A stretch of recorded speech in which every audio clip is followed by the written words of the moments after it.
ಓಂ ಶ್ರೀ ಗುರು ಬಸವಲಿಂಗಾಯ. ಸ್ವಯಂಭೂ ಸೃಷ್ಟೀಕೃತ ಸಚ್ಚಿದಾನಂದ ನಿತ್ಯ ಪರಿಪೂರ್ಣ ನಿರಾಕಾರ ನಿರಂಜನ ಪ್ರಣವ ಸ್ವರೂಪಿ ಪರಮಾನಂದ ಶ್ರೀ ಮಹಾವಿಭೂತಿ ಎಂಬ ಪರಂಜ್ಯೋತಿ ಘನಲಿಂಗದೇವರನ್ನು ಸ್ಮರಿಸಿಕೊಂಡು ಪರಮ ಪೂಜ್ಯ ಮಹಾಜಗದ್ಗುರು ವಿಶ್ವಮಾನ್ಯ ತತ್ವಗಳನ್ನು ಈ ಲೋಕಕ್ಕೆ ನೀಡಿ ಅದರಂತೆ ಆಚರಿಸಿರುವಂಥ ಅಪ್ಪ ಸಂಗನ ಬಸವಣ್ಣ ಹಾಗೂ 770 ವಿವಿಧ ಕಾಯಕಗಳ ಅಮರಗಣಗಳು, ಲಕ್ಷದ ಮೇಗಿನ 96,000 ಪ್ರಮಥರನ್ನು ನೆನಪಿಸಿಕೊಂಡು ಇಂದಿನ ಈ ಒಂದು ಆಗಸ್ಟ್ ತಿಂಗಳಿನ ಮೊದಲನೇ ಭಾನುವಾರ ಥಿಯಾಸಫಿಕಲ್ ಸೊಸೈಟಿ ಸಿಟಿ ಲಾಡ್ಜ್ನಲ್ಲಿ ಜರುಗುತ್ತಿರುವಂಥ ಈ ಒಂದು ಸತ್ಸಂಗ ಕಾರ್ಯಕ್ರಮಕ್ಕೆ ಆಗಮಿಸಿರುವಂಥ ತಮ್ಮೆಲ್ಲರಿಗೆ ಹೃದಯಪೂರ್ವಕ ಶರಣಾರ್ಥಿಗಳನ್ನು ಅರ್ಪಿಸುತ್ತಿದ್ದೇನೆ. ಬಹುಶಃ ತಮ್ಮೆಲ್ಲರಿಗೂ ಗೊತ್ತಿದೆ, ಕರ್ನಾಟಕ ರಾಜ್ಯದ ಬೀದರ್ ಜಿಲ್ಲೆಯ ಬಸವ ಕಲ್ಯಾಣ ತಾಲೂಕಿನಲ್ಲಿ ಕನ್ನಡ ಭಾಷೆಯನ್ನು ಅಂತಾರಾಷ್ಟ್ರೀಯ ಮಟ್ಟಕ್ಕೆ ಏರಿಸಿ ತನ್ಮೂಲಕ ವಿವಿಧ ಜಾತಿ ಜನಾಂಗಗಳು 770 ಜಾತಿ ಜನಾಂಗಗಳ ಮುಖಂಡರೊಂದಿಗೆ ಚರ್ಚಿಸಿ ಅದನ್ನು 1,96,000 ಚರಜಂಗಮರ ಮೂಲಕ ಕನ್ನಡ ಭಾಷೆಯನ್ನು ಇಡೀ ಪ್ರಪಂಚದಾದ್ಯಂತ ಪಸರಿಸಲಿಕ್ಕೆ ಕಾರಣರಾದವರು ಸಂಗನ ಬಸವಣ್ಣನವರು. 12ನೇ ಶತಮಾನದಲ್ಲಿ ನಾವು ಕಾಣುವಂಥ ಬಹುದೊಡ್ಡ, ಅದಕ್ಕೆ ನೀವು ಕ್ರಾಂತಿಕಾರಕ ಅನ್ಬೋದು, ಚಿಂತನಾಶೀಲ ಅನ್ಬೋದು, ಮತ್ತಾವುದೇ ಒಂದು ಪದಗಳಿಂದ ಅದನ್ನು ಕರಿಬೇಕು. ಆ ಒಂದು ಸ್ವಾಭಿಮಾನ ದ್ಯೋತಕ ನಮ್ಮೆಲ್ಲ ಕನ್ನಡಿಗರಲ್ಲಿ ಇರಬೇಕಾಗಿದೆ. ಅಂಥ ಒಂದು ಅತ್ಯಮೂಲ್ಯವಾದಂಥ ಸಾಹಿತ್ಯ, ಆ ಸಾಹಿತ್ಯದಲ್ಲಿ ಯಾವುದೇ ಜಾತಿ, ಮತ, ಪಂಥ, ಪಂಗಡ, ವರ್ಗ, ವರ್ಣ, ಶ್ರೀಮಂತ, ಬಡವ, ಮೇಲು, ಕೀಳು, ಹೆಣ್ಣು, ಗಂಡು ಇಂಥವು ಯಾವುದೇ ತಾರತಮ್ಯ ಇಲ್ಲ. ನೀವು ಎಷ್ಟೇ ಯಾವುದೇ ರೀತಿಯಲ್ಲಿ ಅದನ್ನು ಅವಲೋಕನೆ ಮಾಡಿದ್ದರೂ ಕೂಡ ತಮಗೆ ಅಲ್ಲಿ ಎಳ್ಳಷ್ಟು ದೋಷಗಳು ಕಂಡುಬರುವುದಿಲ್ಲ. ಬಹುಶಃ ಅದು ಆ ಒಂದು ತತ್ವದಲ್ಲಿ ನಾನು ಹುಟ್ಟಿದ್ದೇನೆ ಅಂತ ತಿಳ್ಕೊಂಡು ನಾನು ಹೇಳ್ತಾ ಇರ್ಬೋದು. ಅದು ತಾವೆಲ್ಲರೂ ಅದು ಅನುಭವಿಸಬೇಕೆಂಬುದೇ ಈ ಒಂದು ಸಭೆಯ ಒಂದು ಉಪನ್ಯಾಸದ ಉದ್ದೇಶ. ತಾವೆಲ್ಲರೂ ಆ ಒಂದು ತತ್ವವನ್ನು ಅಧ್ಯಯನ ಮಾಡಬೇಕು ಅಂತನ್ನೋದೇ ನನ್ನ ಒಂದು ಕಳಕಳಿಯಾಗಿದೆ. ನಿಜವಾಗಿ ಹೇಳಬೇಕಂತಂದರೆ ಈ ಲೋಕದ ಅನೇಕ ಪಂಡಿತರು, ಮೇಧಾವಿಗಳು, ವಿಚಾರಶೀಲರು, ಚಿಂತನಾಶೀಲರು, ಇಂಥ ಗಣ್ಯರು ಅವರಿಗೆ ಮತ ಮತ್ತು ಧರ್ಮ ಅಂಬದ್ರದ್ದು ವ್ಯತ್ಯಾಸೇ ನನಗನ್ನಿಸ್ತದೆ. ಬಹುತೇಕ ಸಾಕಷ್ಟು ಎಲ್ಲ ಮತಗಳ ಅಧ್ಯಯನವನ್ನು ಹೆಚ್ಚು ಕಡಿಮೆ ಮಾಡಿದ್ದೀನಿ, ಸಂಪೂರ್ಣವಾಗಿ ಅಲ್ಲದಿದ್ದರೂ ಕೂಡ ಕೆಲಮಟ್ಟಿಗೆ ಮಾಡಿದ್ದೀನಿ. ಮತವು ಅಂದರೆ ಬೇರೆ, ಧರ್ಮ ಅಂದರೆ ಬೇರೆ. ಎಲ್ಲಿ ಭಯ, ಭೀತಿ, ಭ್ರಮೆ, ಭ್ರಾಂತಿ, ಭೇದ 5 ಭಾಗಗಳು. ಯಾವ ತತ್ವ ಸಿದ್ಧಾಂತದಲ್ಲಿ ಭಯ, ಭೀತಿ, ಭ್ರಮೆ, ಭ್ರಾಂತಿ, ಭೇದ, ಸರಿಯಾಗಿ ತಿಳ್ಕೊಳ್ಳಿ, ಇವು 5 ಪ್ರಾಮುಖ್ಯವಾದಂಥ ಅಂಶಗಳು. ನೀವು ಅದನ್ನು ಬೇರೆ ರೀತಿಯಲ್ಲಿ ಧರ್ಮಕ್ಕೆ ವ್ಯಾಖ್ಯಾನ ಮಾಡ್ಬೋದು, ಮತಕ್ಕೆ ವ್ಯಾಖ್ಯಾನ ಮಾಡ್ಬೋದು. ಆದರೆ ಪ್ರಮುಖವಾಗಿ ನಾವು ಮತ ಮತ್ತು ಧರ್ಮವನ್ನು ಗುರುತಿಸಬೇಕಾದ್ರೆ ಭಯ, ಭೀತಿ, ಭ್ರಮೆ, ಭ್ರಾಂತಿ, ಭೇದ ಇವು ಅದಾವೋ ಇಲ್ವೋ. ಆ ತತ್ವ ಸಿದ್ಧಾಂತದಲ್ಲಿ ಒಂದು ವೇಳೆ ಭಯ ಇದೆ, ಭೀತಿ ಇದೆ, ಭ್ರಮೆ ಇದೆ, ಭ್ರಾಂತಿ ಇದೆ, ಭೇದ ಇದೆ ಅಂದರೆ ಅದು ಧರ್ಮ ಅಲ್ಲ. ಒಂದು ವೇಳೆ ಅವು ಯಾವುವು ಇಲ್ಲವೋ ಅದು ಧರ್ಮ. ಧರ್ಮವು ಇಡೀ ಜೀವಾತ್ಮರನ್ನು ಒಗ್ಗೂಡಿಸುತ್ತದೆಯೇ ಹೊರತು ಜೀವಾತ್ಮರನ್ನು ವಿಂಗಡಿಸುವುದಿಲ್ಲ. ಅದು ಧರ್ಮ. ಅಂಥ ಒಂದು ತತ್ವ ಸಿದ್ಧಾಂತವು ಬಹುಶಃ 12ನೇ ಶತಮಾನದಲ್ಲಿ ಬಸವಾದಿ ಶರಣರು ನೀಡಿದ್ದಾರೆ. ಆ ನೀಡಿರುವ ತತ್ವ ಸಂದೇಶವೇ ವಚನ ಸಿದ್ಧಾಂತ ಅಂತ ಕರೆಯಲ್ಪಟ್ಟಿದೆ. ವಚನ 3 ಅಕ್ಷರಗಳು, ವಚನ ಅದು ಸಿದ್ಧಾಂತ, ಅದು ತತ್ವಶಾಸ್ತ್ರ. ಸೊ ವಚನ ಅಂದರೆ ಏನು? ಪ್ರಮಾಣಪೂರ್ವಕವಾಗಿ ಮಾತು ಕೊಡುವುದು, ಪ್ರಮಾಣಿಸುವುದು. ವಚನ ಕೊಟ್ಟಿದ್ದ ಮಾತನ್ನು ಮೀರಬಾರ್ದಕ್ಕೆ ವಚನ ಅಂತಾರೆ. ಕೊಟ್ಟಿದ್ದ ಮಾತನ್ನು ಮೀರುವುದು ನೀವು ನೋಡಿದ್ರಿ, ಎಂಥವ್ರು ಇರ್ತಾರೆ ಅಂತ ನೀವೆಲ್ಲರೂ ರಾಜಕೀಯದಲ್ಲೂ ನೋಡಿದ್ರಿ, ಸಾಮಾಜಿಕದಲ್ಲೂ ನೋಡಿರಿ, ಎಲ್ಲ ಕಡೆಯೂ ನೋಡಿದಿರಿ. ಆದರೆ ವಚನ ಎಂಬ ಮಾತು ಏನಿದೆಯಲ್ಲ, ಕೊಟ್ಟ ಮಾತನ್ನು ಮೀರದಿರುವುದ ಪದಗಳೇ ಅಥವಾ ಭಾಷೆಯೇ ವಚನ.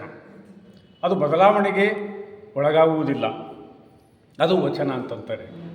ಇಂಥ ವಚನ ಸಿದ್ಧಾಂತವನ್ನು ಕೇವಲ ಬಸವಣ್ಣನವರೇ ಕೊಟ್ಟಿಲ್ಲ.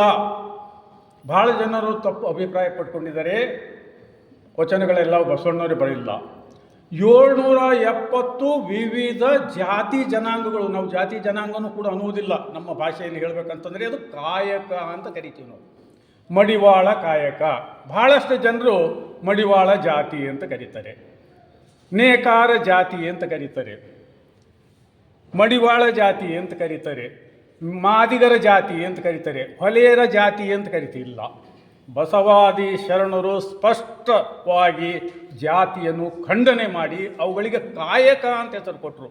ಮಡಿವಾಳ ಕಾಯಕ, ನೂಲಿಯ ಕಾಯಕ, ಬಟ್ಟೆಯ ಕಾಯಕ, ಕಸ ಗುಡಿಸುವ ಕಾಯಕ, ಸಗಣಿ ತೆಗೆಯುವ ಕಾಯಕ, ದನ ಕಾಯುವ ಕಾಯಕ, ಅವು ಯಾವ ಜಾತಿಯಲ್ಲ. ಆದರೆ ಬಹಳ ಕೆಟ್ಟದ ರೀತಿಯಲ್ಲಿ ನಾವು ನೋಡಬೇಕಂದ್ರೆ, ನಮ್ಮ ದೇಶದಲ್ಲಿ ಆ ಎಲ್ಲ ಕೆಲಸಗಳನ್ನು ಜಾತಿಗಳನ್ನಾಗಿ ಮಾಡಿ ಮನುಷ್ಯರಲ್ಲಿಯೇ ಭೇದವನ್ನುಂಟು ಮಾಡಿದ್ದು ಅನೇಕ ತತ್ವ ಸಿದ್ಧಾಂತದಲ್ಲಿ ನಾವು ನೋಡ್ತೀವಿ. ನಾನು ಯಾವುದೇ ತತ್ವ ಸಿದ್ಧಾಂತವನ್ನು ಕ್ರಿಟಿಸೈಸ್ ಮಾಡಲಿಕ್ಕೆ ಪ್ರಯತ್ನ ಮಾಡ್ತಾ ಇಲ್ಲ. ನಾನು ಕೇವಲ ಲಿಂಗ ಧರ್ಮದ ತತ್ವ ಸಿದ್ಧಾಂತವನ್ನು ಮಾತ್ರ ತೌಲನಿಕವಾಗಿ ಹೇಳಬೇಕಾಗ್ತದೆ, ಹೇಳ್ತಾ ಇದ್ದೀನಿ ಅಷ್ಟೇ. ಇದರಲ್ಲಿ ಯಾವುದೇ ಥರ ಜಾತಿ ಇಲ್ಲ. 770 ಹಿಂದಿನ ಕಾಲದ ಜಾತಿಗಳನ್ನು ಕಾಯಕಗಳನ್ನಾಗಿ ಮಾಡಿ ಪ್ರತಿಯೊಂದು ಕಾಯಕಕ್ಕೆ ಒಬ್ಬೊಬ್ಬ ಮುಖಂಡರನ್ನು ನೇಮಿಸಿ, ಮಡಿವಾಳ ಮಾಚಿದೇವ, ಸಮಗಾರ ಹರಳಯ್ಯ, ನೂಲಿಯ ಚಂದಯ್ಯ, ಡಕ್ಕೆಯ ಬೊಮ್ಮಯ್ಯ, ಡೋಹರ ಕಕ್ಕಯ್ಯ, ಅಂಬಿಗರ ಚೌಡಯ್ಯ, ಈ ಥರ 770 ಸಿಗ್ತವೆ ನಮ್ಮಲ್ಲಿ. 770 ಮೀನುಗಾರರು ಸಿಗ್ತಾರೆ, ಡಾಕ್ಟರ್ ಸಿಗ್ತಾರೆ, ಕಸ ಗುಡಿಸೋರು ಸಿಗ್ತಾರೆ, ಲೆಕ್ಚರರ್ ಸಿಗ್ತಾರೆ, ವೈದ್ಯರು ಸಿಗ್ತಾರೆ, ಎಲ್ಲರದ್ದು ಒಂದೊಂದು ಕಾಯಕ ಮಾಡ್ಕೊಂಡಿದ್ದಾರೆ. ಸೊ ಅಂಥವು ಎಷ್ಟು ಕಾಯಕಗಳು? 770. ನಾವೀಗ ಗುರುತಿಸ್ಲಿಕ್ಕೆ ಹೋದ್ರೂ ಅಷ್ಟು ಸಿಗುವುದಿಲ್ಲ ಈಗ ಸಮಾಜದಲ್ಲಿ. ಅವು ಯಾವ ಕಾಯಕಗಳು ಸಿಕ್ಕಿರ್ಬೋದು, 100-200 ಸಿಗ್ತವೆ ಅಷ್ಟೇ. ಭಾಳಷ್ಟು 770ವರೆಗೆ ಅವರು ಗುರುತಿಸ್ತಿದ್ದಾರೆ. ಆ ಟೈಮ್ನಲ್ಲಿ ಇಷ್ಟು ವಿಂಗಡಣೆಯಾಗಿತ್ತು ಜನಾಂಗ. ಮಾನವ ಜನಾಂಗವು 770 ಜಾತಿಗಳಲ್ಲಿ ವಿಂಗಡಣೆ ಆಗಿದ್ದನ್ನು 770 ಜಾತಿ ಅನ್ನೋದು ಬೇಡ, ಅವುಗಳನ್ನು ಕಾಯಕಗಳನ್ನಾಗಿ ಅನ್ನಬೇಕು. ಕಾಯಕಕ್ಕೂ ಅಷ್ಟೇ ಪ್ರಾಶಸ್ತ್ಯ ಇರಬೇಕು. ಯಾವ ಕಾಯಕವು ದೊಡ್ಡದೂ ಅಲ್ಲ, ಯಾವ ಕಾಯಕ ಸಣ್ಣದೂ ಅಲ್ಲ. ಕಾಯಕದಲ್ಲಿ ಸಮಾನತೆಯನ್ನು ತಂದರು. ಪ್ರಧಾನಮಂತ್ರಿ ಬಸವಣ್ಣನವರಾಗಿದ್ದರೂ ಕೂಡ ಅವರು ನೂಲಿಯ ಚಂದಯ್ಯನ ಜೊತೆ ಕೂತು ಊಟ ಮಾಡ್ತಿದ್ದರು, ಡೋಹರ ಕಕ್ಕಯ್ಯನ ಜೊತೆ ಕೂತು ಮಾತಾಡ್ತಿದ್ದರು.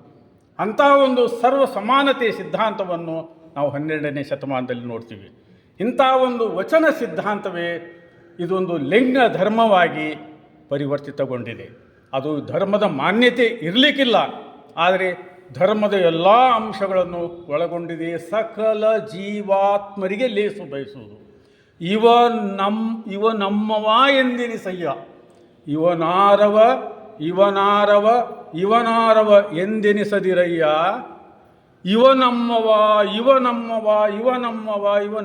ಎಂದೆನಿಸಯ್ಯ. ಕೂಡಲ ಸಂಗಮ ದೇವ, ನಿಮ್ಮ ಮಹಾಮನೆಯ, ನನ್ನ ಮಹಾಮನೆಯಲ್ಲ, ಆ ಪರಮಾತ್ಮನ ಈ ಮಹಾಮನೆಯಲ್ಲಿ, ಆ ಮನೆಯಲ್ಲಿ ನಾವೆಲ್ಲ ಮಕ್ಕಳಾಗಿದ್ದೀವಿ. ಮಗುವೆಂದೆನಿಸಯ್ಯ, ನಾವು ನಿಮ್ಮ ಮಕ್ಕಳಿದ್ದೀವಿ. ಮಕ್ಕಳಿದ್ದ ಮೇಲೆ ಭೇದ ಎಲ್ಲಿಂದ ಬಂತು? ಭೇದನೇ ಇಲ್ಲಲ್ಲ. ಮಕ್ಕಳಿಲ್ಲ ಅಂತ ನಾವೆಲ್ಲರೂ ಒಂದೇ ಪರಮಾತ್ಮನ ಮಕ್ಕಳಾದ ಮೇಲೆ ನೀನು ಅವನವನು, ಇವನವನು, ಇವನ ಇಂಥ ಪದನೇ ಬರುವುದಿಲ್ಲ ಅಲ್ಲಿ. ಇವ ನಮ್ಮವ ಎಂದೆನಿಸಯ್ಯ, ಕೂಡಲ ಸಂಗಮ ದೇವ, ನಿಮ್ಮ ಮಹಾಮನೆಯ, ಇದೇನದೆಲ್ಲ ವಿಶ್ವ, ಇದು ಮಹಾಮನೆ. ಈ ಮಹಾಮನೆಯಲ್ಲಿ ಮಗು ನಿನ್ನ ಮಕ್ಕಳಂತೆ ನಮಗೆ ಪರಿಗಣಿಸು ಅಂಥೇಳಿ ಆ ಬಸವಣ್ಣನವರು ಕೇಳ್ಕೊಳ್ತಾರೆ. ಇಂಥ ಒಂದು ಸರ್ವಸಮಾನತೆ, ಈ ಒಂದು ವಚನ ಸಿದ್ಧಾಂತವನ್ನು ಲಿಂಗ ಧರ್ಮದ ಹೆಸರಿನಲ್ಲಿ ನಾವು ಕರಿತಾ ಇದ್ದೀವಿ. ಅನೇಕ ಜನರು ಲಿಂಗ ಎಂಬ ಪದ ಬಹಳಷ್ಟು ಅಪ್ರಭಂಶಗೊಳಿಸಿದ್ದಾರೆ. ನಿಜವಾಗಿ ಹೇಳಬೇಕಂತಂದರೆ ತಕ್ಷಣ ಎಲ್ಲರ ಮನಸ್ಸಿನಲ್ಲಿ ಬರುವುದು ಆ ಜನನೇಂದ್ರಿಯ ಹೋಲಿಕೆ ಪದ ಇಲ್ಲ. ಜನನೇಂದ್ರಿಯಕ್ಕೆ ತನ್ನದೇ ಆದಂಥ ಪದಗಳಿದ್ದಾವೆ. ಅನೇಕ ಭಾಷಾ ಪಂಡಿತರು ವಿಶೇಷವಾಗಿ ಹೇಳಬೇಕಂತಂದರೆ ಪುರ್ಲಿಂಗ, ಸ್ತ್ರೀಲಿಂಗ, ನಪುಸಕಲಿಂಗ, ಆ ಲಿಂಗ ಎಂಬ ಪದವನ್ನು ಶೈವಾದಿ ಪರಂಪರೆಯಲ್ಲಿ ಬಂದಂಥ ಫಾಲಸ್ ಮತ್ತು ಶಿಷ್ಣ ಮತ್ತು ಯೋನಿಯ ಕಾನ್ಸೆಪ್ಟ್ ಏನಿದೆ ಅದರ ಉದ್ದೇಶಕ್ಕೆ ಅವರು ಬಳಸಿದ್ದಾರೆ ವಿನ ಬಸವಾದಿ ಶರಣರ ವಚನ ಸಿದ್ಧಾಂತದಲ್ಲಿ ಬರುವ ಲಿಂಗ ಪದ ಬೇರೆ ಇದೆ. ಲಿಂಗ ಅಂದರೆ ಅಂಗವನ್ನು ಹೋಲಿಸುವಂಥ ಪದ ಅಲ್ಲ. ಅದು ಪುರುಷಾಂಗ, ಸ್ತ್ರೀಯಾಂಗ, ನಪುಸಾಂಗ ಅಂತ ಕರಿಬೇಕೇ ವಿನ ಪುರ್ಲಿಂಗ, ಸ್ತ್ರೀಲಿಂಗ, ನಪುಸಕಲಿಂಗ ಅಂತ ಹೇಳೋದಲ್ಲ. ಲಿಂಗ ಅಂದರೆ ಏನಂತಂಬುದು ವ್ಯಾಖ್ಯಾನ ಮಾಡಿದ್ದಾರೆ ವಚನ ಸಿದ್ಧಾಂತದಲ್ಲಿ. ಲಿಂಗ ಅಂದ್ರೇನು? ಚೈತನ್ಯ. ಲಿಂಗ ಅಂದ್ರೇನು? ಚೈತನ್ಯ. ಚಿಕ್ಕಪ್ಪ ಚನ್ನಬಸವಣ್ಣವರು ತಮ್ಮದಾದಂಥ ಒಂದು ವಚನದಲ್ಲಿ ಲಿಂಗ ಎಂಬ ಪದವನ್ನು ವಿಶ್ಲೇಷಣೆ ಮಾಡಿದ್ದಾರೆ. ಲಿ ಶೂನ್ಯ ಗ ಅದು ಲಿಂಗ ಆಗ್ತದೆ. ಲೀ ಇದ್ದಾಗ ಅದೇನು ಲಿಕಾರ ಇದೇನು ಬಂದಿದೆಯಲ್ಲ, ಎರಡು ಅಂಟ್ಕೊಂಡಿದ್ದಾವಲ್ಲ ಲೀ, ಅದು ಗೀಟಾಗಿ ಹಾಕ್ರಿ ಅದು ಅ ಆಗ್ಬಿಡ್ತದೆ. ಅಂಗ ಹೋಗಿ ಲಿಂಗ, ಲಿಂಗ ಹೋಗಿ ಅಂಗ. ಅದಕ್ಕೆ ಲಿಂಗನೇ ಬೇರೆ, ಅಂಗನೇ ಬೇರೆ. ಅಂಗವು ಲಿಂಗವಾಗಿ ಹೊಂದಬೇಕು, ಲಿಂಗದೊಂದಿಗೆ ಸಂಯೋಗವಾಗಿ ಲಿಂಗಾಂಗ ಸಾಮರಸ್ಯ ಪಡೆದಾಗ ಅವ ಪರಮಾತ್ಮನಾಗ್ತಾನೆ. ಪರಮಾತ್ಮ ಎಂಬುದು ಬೇರೆ ಇಲ್ಲ. ನೋಡಿ, ಈ ತತ್ವ ಸರಿಯಾಗಿ ತಿಳ್ಕೊಳ್ರಿ. ಪರಮಾತ್ಮನಂಥೇಳಿ ಎಲ್ಲೋ ಇಲ್ಲಿ ಕೂತಿಲ್ಲ. ಇದು ಲಿಂಗ ತತ್ವ ಹೇಳ್ತದೆ. ನೀವು ಬೇರೆ ಯಾವ ಮತಗಳಲ್ಲಿ ಏನು ಹೇಳ್ತದೆ ಹೇಳಕ್ಕೆ ಹೋಗ್ತಾ ಇಲ್ಲ. ನಮ್ಮ ಈ ಒಂದು ಲಿಂಗ ಧರ್ಮದಲ್ಲಿ ಪರಮಾತ್ಮನ ಕಾನ್ಸೆಪ್ಟು ಬಹಳ ಸ್ಪಷ್ಟವಾಗಿದೆ. ಪರಮಾತ್ಮನು ತಾನೇ ಆಗಬೇಕು. ತನ್ನ ತಾನರಿದು ತಾನಾರೆಂದು ತಿಳಿದೊಡೆ ತಾನೇ ದೇವ ನೋಡ ಅಪ್ರಮಾಣ ಕೂಡಲ ಸಂಗಮ ದೇವ. ತನ್ನ ತಾನರಿದು ತಾನಾರೆಂದು ಕ್ವಶನ್ ಮಾರ್ಕ್. ನಾವೆಂದಾದರೂ ನಮ್ಮ ಬಗ್ಗೆ ಯೋಚಿಸಿದೆವ? ಇಲ್ಲ. ನಾವು ಯಾರನ್ನು ಯೋಚಿಸ್ತೀವಿ ಒಂದಿಬ್ಬರು ಕೂತಾಗ ಅಂದರೆ ಮತ್ತೊಬ್ಬನ ಬಗ್ಗೆ ಮಾತಾಡ್ತಾ ಇರ್ತೀವಿ. ಅದೇ ಗುಣಧರ್ಮಗಳು ನಮ್ಮಲ್ಲಿರ್ತವೆ. ನಾನು ಕಳ್ಳನಾಗಿರ್ತೀನಿ, ನಾನು ಸುಳ್ಳನಾಗಿರ್ತೀನಿ, ನಾನು ಭ್ರಷ್ಟಾಚಾರಿಯಾಗಿರ್ತೀನಿ, ನಾನು ವ್ಯಭಿಚಾರಿಯಾಗಿರ್ತೀನಿ. ಆದರೆ ಮತ್ತೊಬ್ಬನ ವ್ಯಭಿಚಾರ ಗುಣಗಳನ್ನು ಹೇಳ್ತಾ ಇರ್ತೀನಿ, ಮತ್ತೊಬ್ಬನ ಕಳ್ಳತನವನ್ನು ಹೇಳ್ತಾ ಇರ್ತೀನಿ, ಮತ್ತೊಬ್ಬನ ಭ್ರಷ್ಟಾಚಾರವನ್ನು ಹೇಳ್ತಾ ಇರ್ತೀನಿ, ಮತ್ತೊಬ್ಬನ ಸುಳ್ಳನ್ನು ನಾವು ಹೇಳಿ ಎಂಜಾಯ್ ಮಾಡ್ತಾ ಇರ್ತೀವಿ. ಒಂದು ಗಿಡ ಕೆಳಗೆ ಕೂತು ಇಬ್ಬರು ಕೂತಾಗೆಲ್ಲ ಅದನ್ನು ನೀವು ನೋಡಿಬೇಕು. ಇಬ್ಬರು ಕೂತಾಗ ಮಾತಾಡುವಾಗ ನೀವು ಅಬ್ಸರ್ವ್ ಮಾಡಿ. ನಾವು ಬೇರೆಯವ್ರ ಬಗ್ಗೆನೇ ಮಾತಾಡ್ತೀವಿ, ನನ್ನ ಬಗ್ಗೆನೇ ಮಾತಾಡಲ್ಲ. ಯಾಕಂತಂದ್ರೆ ಕಳ್ಳ ನಾನು, ಬದ್ಮಾಶಿದ್ದೀನಿ. ನಾವು ಆತ್ಮಶೋಧನೆ ಮಾಡ್ಕೊಳ್ಳಿಕ್ಕೆ ತಯಾರೇ ಇಲ್ಲ ಎಂದು ದೇವರಿಂದಾಗಬೇಕು. ಯಾವಾಗ ನಾವು ಆತ್ಮಶೋಧನೆ ಮಾಡ್ಕೊಳ್ಳಿಕ್ಕೆ ಸಿದ್ಧರಾಗ್ತೀವೋ ಆವಾಗ ನಾವು ಪರಮಾತ್ಮನಾಗ್ತೀವಿ. ತನ್ನ ತಾನರಿದು ತಾನಾರೆಂದು ಕ್ವಶನ್ ಮಾರ್ಕ್. ತಾನು ಯಾರು? ತಿಳಿದೊಡೆಯೇ ತಾನೇ ದೇವ ನೋಡ ಅಪ್ರಮಾಣ ಕೂಡಲ ಸಂಗಮ ದೇವ. ದೇವ್ರ ಕಾನ್ಸೆಪ್ಟು ಭಾಳ ಸ್ಪಷ್ಟವಾಗಿದೆ. ದೇವರು ತಾನಾಗಬೇಕು. ಈ ಅಂಗ ಹೋಗಿ ಲಿಂಗದೊಂದಿಗೆ ಸೇರಿ ಲಿಂಗಾಂಗ ಸಾಮರಸ್ಯ ಹೊಂದಿ ಪರಮಾತ್ಮನಾಗಬೇಕು. ಇದೇ ದೇಹನೇ ದೇವರಾಗಬೇಕು. ಮಣ್ಣ ಬಿಟ್ಟು ಮಡಕೆ ಇಲ್ಲ, ತನ್ನ ಬಿಟ್ಟು ದೇವರಿಲ್ಲ. ಇದು ಸರಿಯಾಗಿ ಅರ್ಥ ಮಾಡ್ಕೊಡಿ. ಥಿಯೋಸಾಫಿಕಲ್ ಇದೇ ಕಾನ್ಸೆಪ್ಟ್ ಹೇಳ್ತದೆ. ಮಣ್ಣ ಬಿಟ್ಟು ಮಡಕೆ ಇಲ್ಲ, ತನ್ನ ಬಿಟ್ಟು ದೇವರಿಲ್ಲ ಅಂದಮೇಲೆ ಮತ್ತೊಂದು ದೇವರು ಎಲ್ಲಿಂದ ಹುಡುಕ್ತಾ ಇದ್ದೀರಿ? ಮತ್ತೊಂದು ಯಾಕೆ ಮಾಡ್ತಾ ಇದ್ದೀರಿ? ನೀವು ಅದ್ರ ಗುಲಾಮ್ರೆ ಯಾಕೆ ಆಗ್ತಾ ಇದ್ದೀರಿ? ನಿಮ್ಮಲ್ಲಿ ಏನು ಕಡಿಮೆ ಇದೆ? ನಿನ್ನಲ್ಲಿ ಎಲ್ಲವೂ ಇದೆ. ಪಂಚಭೂತಗಳಿಂದ ಮಾಡಿದ ಶರೀರ ಇದೆ, ಚೈತನ್ಯ ಅಡಗಿದೆ, ಚೈತನ್ಯ ಆವರಿಸ್ಕೊಂಡು ಬಿಟ್ಟಿದೆ. ಅವೆರಡೂ ಸಂಯೋಗ ಮಾಡಿ ಸಂಗಮ ಮಾಡಿಕೊಳ್ಳಿ, ಎರಡನ್ನು ಸಂಬಂಧಿಸಿ ಲಿಂಗಾಂಗ ಸಂಬಂಧ ಹೊಂದ್ರಿ ಅಂದಾಗ ನೀವೇ ಪರಮಾತ್ಮ. ಲಿಂಗಾಂಗ ಸಂಬಂಧ ಹೊಂದಲಾರ್ದಕ್ಕೆ ನಾವು ಕಾಡು ಮೇಡುಗಳಲ್ಲಿ ಸಂಸಾರವನ್ನು ಬಿಟ್ಟು ಏನೇನೋ ಹಠವ ಯೋಗ, ಊಟ ಬಿಟ್ಟು, ತಿಂಡಿ ಬಿಟ್ಟು, ನೀರು ಬಿಟ್ಟು, ವಿವಿಧ ರೀತಿಯಲ್ಲಿ ದೇಹ ದಂಡನೆ ಮಾಡಿ ನಾವು ಎಲ್ಲೇನೋ ಗಾಳಿಯೊಡನೆ ಗುದ್ದಾಡ್ತಾ ಇದ್ದೀವಿ. ಅದಲ್ಲ. ನಾವು ನಮ್ಮನ್ನೇ ಶೋಧನೆ ಮಾಡ್ಕೋಬೇಕು. ನಮ್ಮ ತಾಯಿ ತಂದೆ ಕೊಟ್ಟಿದ್ದು ದೇಹ ನಮಗಲ್ಲ, ನಾವು ಆತ್ಮನಾಗಿದ್ದೀವಿ, ಅದು ಲಿಂಗವಾಗಿದ್ದೀವಿ. ಆ ಒಂದು ಲಿಂಗ ಈ ಕೊಟ್ಟಂಥ ದೇಣಿಗೆ ದೇಹದೊಂದಿಗೆ ಸಂಗಮಿಸಿ ನಾವು ದೇವರಾಗಬೇಕಾಗಿದೆ, ನಾವು ಪರಮಾತ್ಮನಾಗಬೇಕಾಗಿದೆ. ದೇವನೆಂಬ ದೇಹಧಾರಿ ಎಲ್ಲೂ ಇಲ್ಲವಯ್ಯ. ದೇವನೆಂಬ ದೇಹಧಾರಿ ಎಲ್ಲೂ ಇಲ್ಲವಯ್ಯ, ಸಮೂಹ ಆತ್ಮಗಳ ಸಂಘ ಮಿಲನವೇ. ಸಂಘ, ಈ ಒಂದು ಆತ್ಮ, ಎರಡು ಆತ್ಮ, ಮೂರು ಆತ್ಮ, ಐದು ಆತ್ಮ, ಇವೆಲ್ಲವೂ ಸೇರಿದೀವಲ್ಲ ನಾವು. ಇದು ದೇವರ ಕಾನ್ಸೆಪ್ಟು. ದೇವರೆಂಬುದು ವ್ಯವಸ್ಥೆಯೇ ವಿನಾ ದೇವರೆಂಬುದು ವ್ಯಕ್ತಿಯಲ್ಲ. ವ್ಯವಸ್ಥೆಯು ವ್ಯಕ್ತಿಯಂತೆ ಕೆಲಸ ಮಾಡುತ್ತದೆ. ಕರ್ನಾಟಕ ಸರ್ಕಾರವು ಒಂದು ವ್ಯವಸ್ಥೆ. ಕರ್ನಾಟಕ ಸರ್ಕಾರವು ವ್ಯವಸ್ಥೆ ಆದರೂ ಕೂಡ ಕರ್ನಾಟಕ ಸರ್ಕಾರವು ವ್ಯಕ್ತಿಯಂತೆ ಕೆಲಸ ಮಾಡ್ತದೆ. ನಮ್ಮನ್ನು ನೌಕರಿಗೆ ಹಾಕ್ತದೆ, ಓದ್ಲಿಕ್ಕೆ ಹಚ್ತದೆ, ರಾಜಕೀಯ ಮಾಡ್ಲಿಕ್ಕೆ ಹೇಳ್ತದೆ, ಆರ್ಥಿಕ ಸಂಪಾದನೆ ಮಾಡ್ಲಿಕ್ಕೆ ಹೇಳ್ತದೆ. ಆದರೆ ಕರ್ನಾಟಕ ಸರ್ಕಾರ ಎಲ್ಲರೂ ಇದೆಯಾ? ಕುಂತಿದೆಯಾ? ಎಲ್ಲರ ನಿಂತಿದೆಯಾ? ಇಲ್ಲ. ಕರ್ನಾಟಕ ಸರ್ಕಾರ ಒಂದು ವ್ಯವಸ್ಥೆಯೇ ದೇವರು. ಅಲ್ಲಿರುವಂಥ ನಾವೆಲ್ಲರೂ ಸಂಯೋಗ ಹೊಂದಬೇಕು, ಒಂದು ಕಡೆ ಸೇರಬೇಕು. ನಾವು ಕೂತಿದ್ದೇನು ನಮ್ಮ ಮಾತು ಕೇಳ್ತಾ ಇದ್ದೀವಲ್ಲ, ದಿಸ್ ಕಾನ್ಸೆಪ್ಟ್ ಈಸ್ ಗಾಡ್. ಇದಕ್ಕೆ ಅನುಭವ ಮಂಟಪ ಅಂತ ಕರೆದರು ಬಸವಾದಿ ಶರಣರು. ಏನು ಕರೆದರು? ಅನುಭವ ಮಂಟಪ. ಅನುಭವದಿಂದ ಅನುಭವಕ್ಕೆ ಬರಬೇಕು. ನಾವು ಚಿಂತನೆ ಮಾಡಬೇಕು, ಪರಸ್ಪರ ಸೇರಬೇಕು, ಒಂದಾಗಬೇಕು. ಐಕ್ಯತೆ, ಈಗ ಹೇಳಿದ್ರಲ್ಲ, ಪ್ರಾರ್ಥನೆಯನ್ನು ಹೇಳಿದ್ರೆ ಎಲ್ಲವನ್ನೊಳಗೊಂಡೊಂದಾಗಿ ಐಕ್ಯತೆಯನ್ನು ಸಾಧಿಸಬೇಕಾಗಿದೆ. ನಾವು ಒಂದಾಗಬೇಕಾಗಿದೆ. ನಾವು ಬೇರೆ ಬೇರೆ ರೂಪದಲ್ಲಿ ಇದ್ದರೂ ಕೂಡ ನಮ್ಮ ಮನಸ್ಸು ಒಂದಾಗಬೇಕಾಗಿದೆ. ದಿಸ್ ಕಾನ್ಸೆಪ್ಟ್ ಇಸ್ ಕಾಲ್ಡ್ ದೇವರು. ಈ ಮಾತನ್ನು ಹೇಳ್ತಾ, ದೇವನೆಂಬ ದೇಹಧಾರಿ ಎಲ್ಲೂ ಇಲ್ಲವಯ್ಯ, ಸಮೂಹ ಆತ್ಮಗಳ ಸಂಘ ಮಿಲನವೇ ದೇವನೆಂಬುದು ತಿಳಿಯಯ್ಯ. ನಾವೆಲ್ಲರೂ ಒಪ್ಕೊಂಡು ಇಲ್ಲಿ ಬಂದು ಕೂತಿದ್ದೀವಲ್ಲ, ಒಂದು ಮನಸ್ಸಿನಿಂದ ಇದು ಕೇಳಬೇಕಂತೆ ಬಂದು ಕೂತಿದ್ದೀವಿ. ಸಂಘ ಮಿಲನ, ಈ ಸಂಘ ಮಿಲನವೇ ದೇವನೆಂಬುದು ತಿಳಿಯಯ್ಯ. ಆನಂದ ಸಿಗ್ತಾ ಇದೆಯಲ್ಲ. ಕೂಡಿಟ್ಟ, ಹೆಂಗೆ ಒಂದು ಉದಾಹರಣೆ ಕೊಡ್ತಾ ಇದ್ದೀನಿ. ಕೂಡಿಟ್ಟ ಮಕರಂದಕ್ಕೆ ಮುತ್ತಿಟ್ಟ ಜೇನ್ನೊಣಗಳ ತೇರನಂತೆ. ಕೂಡಿಟ್ಟ ಮಕರಂದಕ್ಕೆ ಮುತ್ತಿಟ್ಟ ಜೇನ್ನೊಣಗಳ ತೇರನಂತೆ ಮಹಾಲಿಂಗವು, ಪರಮಾತ್ಮ ಮಹಾಲಿಂಗವು ಮಹಾತ್ಮಗಳ ಮಹಾಕೂಟವಯ್ಯ. ಸರಳವಾಗಿದೆ ದೇವ್ರ ಕಾನ್ಸೆಪ್ಟ್, ಸರಳವಾಗಿದೆ. ಮಹಾತ್ಮಗಳ ಮಹಾಕೂಟಕ್ಕೆ ದೇವರಂತ ಕರಿಬೇಕೇ ವಿನಾ ಅದು ದೇವರಂತ ಮನುಷ್ಯ ಅಲ್ಲಲ್ಲಿ ಮನುಷ್ಯರೇ ನಾವೆಲ್ಲ ಒಬ್ಬೊಬ್ಬರು ಇದ್ದೀವಿ. ಇಂಥವು ಸಾವಿರಾರು ಕೋಟ್ಯಾನು ಕೋಟಿ, ಲಕ್ಷಗಟ್ಟಲೆ, ಅದು ಅನಂತ ಕೋಟಿ. ಗೊತ್ತಾಯ್ತಲ್ಲ? ಅವರೆಲ್ಲರೂ ಸೇರಬೇಕು, ಆ ಸೇರಬೇಕು. ಅರ್ಥ ಆಯ್ತಲ್ಲ? ಹಾಗಾಗಿ ಆ ಸೇರುವಂಥ ಒಂದು ಕಾನ್ಸೆಪ್ಟ್ ಇದೆಯಲ್ಲ, ಅದು ಗಾಡ್ ಎಂಬುದು ದೇವರಲ್ಲ. ರಾಜ ಮಹಾರಾಜರೆಲ್ಲ ದೇವರಲ್ಲ. ಅವ್ರ ಪಾಡಿಗೆ ಅವರೇ ದೇವರು ವಿನ ನಮಗೆ ದೇವರಲ್ಲ. ಅವರು ಒಂದು ನಡೆ ನುಡಿ ಸಿದ್ಧಾಂತದಿಂದ ಅವರು ಆಗೋಗಿದ್ದಾರೆ. ಅವರು ನಮಗೆ ದೇವರಲ್ಲ, ಅವ್ರಿಗೆ ಅವರೇ ದೇವರು. ನನಗೇ ದೇವರೇ ವಿನ ನಾನು ನನ್ನ ತಾಯಿಗೆ ದೇವರಲ್ಲ, ನನ್ನ ತಾಯಿ ನನಗೆ ದೇವರಲ್ಲ. ತಾಯಿ ಪೂಜ್ಯನೇ ಹೇಳು. ಪೂಜ್ಯ ಬೇರೆ, ದೇವರು ಬೇರೆ, ಗೌರವಿತವಾದಂಥ ವಸ್ತು ಬೇರೆ. ನಾನು ನನ್ನ ಹೆಂಡತಿ ದೇವರಲ್ಲ, ನನ್ನ ಹೆಂಡತಿ ನನಗೆ ದೇವರಲ್ಲ. ನನಗೇ ದೇವರೇ ವಿನ ನಾನು ಮತ್ತೊಬ್ಬರಿಗೆ ದೇವರಲ್ಲ. ಈ ಕಾನ್ಸೆಪ್ಟ್ ಸರಿಯಾಗಿ ಅರ್ಥ ಮಾಡ್ಕೊಂಡ್ರೆ ನಾವು ದೇವ್ರ ಕಾನ್ಸೆಪ್ಟನ್ನು ತಿಳ್ಕೊಳ್ಳಿಕ್ಕೆ ಸಾಧ್ಯ ಆಗ್ತದೆ, ತತ್ವವನ್ನು ಸರಿಯಾಗಿ ಅರ್ಥಕೊಳ್ಳಿಕ್ಕೆ ಸಾಧ್ಯ ಆಗ್ತದೆ. ಹಾಗಾಗಿ ಲಿಂಗ ಎಂಬ ಪದ ಚೈತನ್ಯಕ್ಕೆ ಹೊಂದಿಸಿ ಹೇಳಿದರೆ ಬಸವಾದಿ ಶರಣರು ಲೀಕಾರವೇ ಶೂನ್ಯ.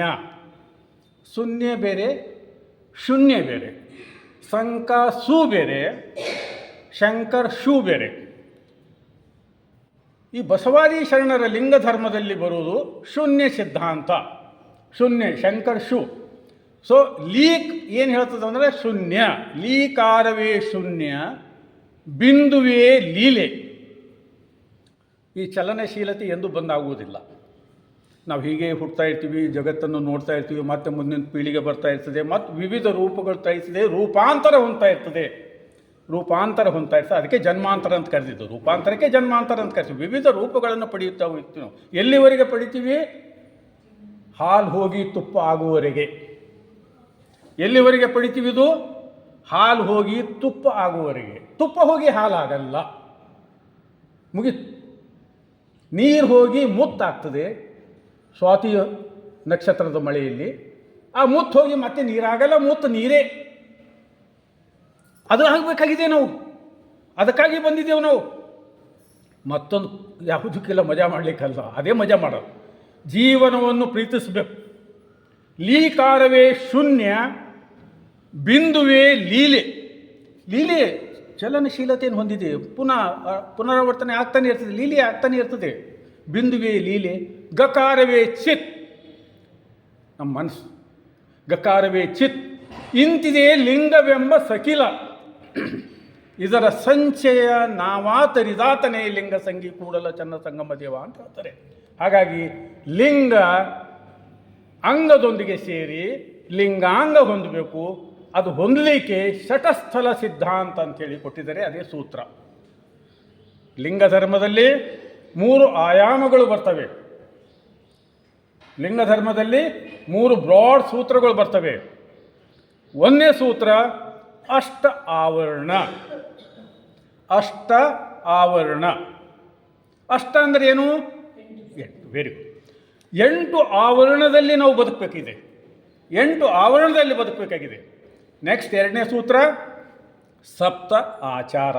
7 ಆಚಾರಗಳನ್ನು ಅಳವಡಿಸ್ಕೋಬೇಕು. ಪ್ರಮುಖವಾದಂಥ ಆಚಾರಗಳು 7 ಆಚಾರಗಳನ್ನು ಅಳವಡಿಸ್ಕೋಬೇಕು. ಇದು 2ನೇ ಸೂತ್ರ. ಬ್ರಾಡ್ ಸೂತ್ರಗಳು ಹೇಳ್ತಾ ಇದ್ದೀನಿ. 3ನೇದು ಷಟ್ ಸ್ಥಳ. ಷಟ್ ಎಷ್ಟು? 6. 6 ಸ್ಥಳಗಳನ್ನು ಏರಬೇಕು. ಅಧೋಮುಖವ ಊರ್ಧ್ವಮುಖ 2.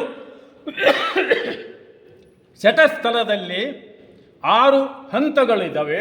6 ಹಂತಗಳು ದಿನಾಲೂ ಏರಿಕೆ ಮಾಡಿ ಇಳಿಕೆ ಮಾಡಿ ಕೊನೆಗೆ ನಮಗೆ ಆನಂದ ಸಿಕ್ಕಾಗ ಸಹಸ್ರದಲ್ಲಿ ಐಕ್ಯ ಹೊಂದಬೇಕು. ನಾವು ಸಹಸ್ರದಲ್ಲಿ ಐಕ್ಯ ಹೊಂದುವುದೇ ನಮ್ಮ ಅಂತಿಮ ಗುರಿಯಾಗಿದೆ. ಸಹಸ್ರದಲ್ಲೇ ಯಾಕೆ ಐಕ್ಯ ಹೊಂದಬೇಕು ಅಂತ ನಾನು ಮುಂದೆ ವಿವರಣೆ ಮಾಡ್ತೀನಿ.